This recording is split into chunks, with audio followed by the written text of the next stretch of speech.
Assalamualaikum warahmatullahi wabarakatuh. Perkenalkan, nama saya Bella Valisa Regin dari kelas 10F. Di sini saya akan menjelaskan tentang apa itu bakteri. Yang pertama ada pengertian.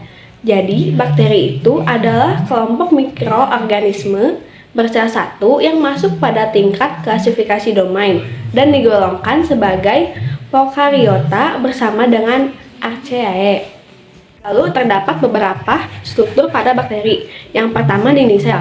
Dinding sel ini berfungsi untuk melindungi tubuh bakteri dari lingkungan luar. Lalu yang kedua ada membran sel.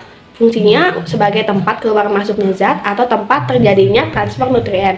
Lalu ada sitoplasma. Sitoplasma juga merupakan tempat organel berada dan merupakan tempat terjadinya metabolisme sel.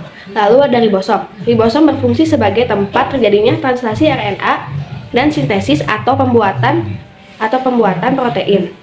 Lalu ada kromosom. Kromosom ini merupakan tempat materi genetik berupa DNA sirkuler yang membentuk nukleoid dan berperan sebagai pembawa sifat. Lalu flagel. Flagel ini memiliki fungsi sebagai alat gerak.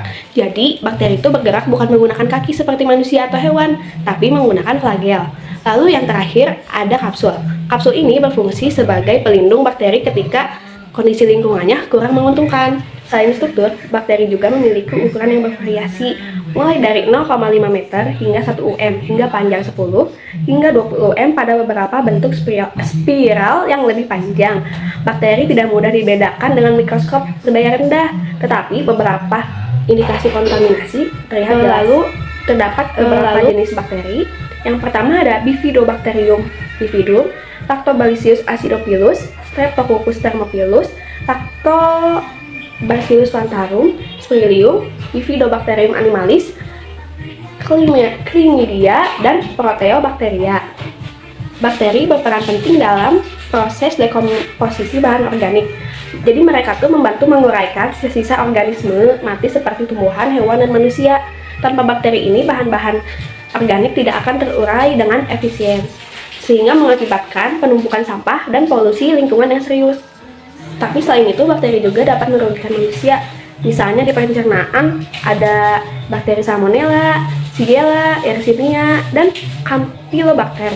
Lalu di sistem pernapasan ada Streptococcus pneumoniae dan Streptococcus pyogenes. Lalu bakteri di panegon kulit yaitu methicillin resistant, Staphylococcus aureus, dan sebagainya. Tapi selain yang merugikan, bakteri juga dapat bermanfaat bagi manusia.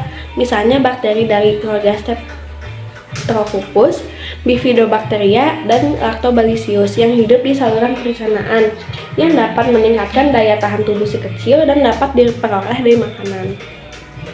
Mungkin cukup segitu saja penjelasan dari saya. Mohon maaf bila ada kekurangan atau kesalahan kata. Sekian dari saya. Wassalamualaikum warahmatullahi wabarakatuh.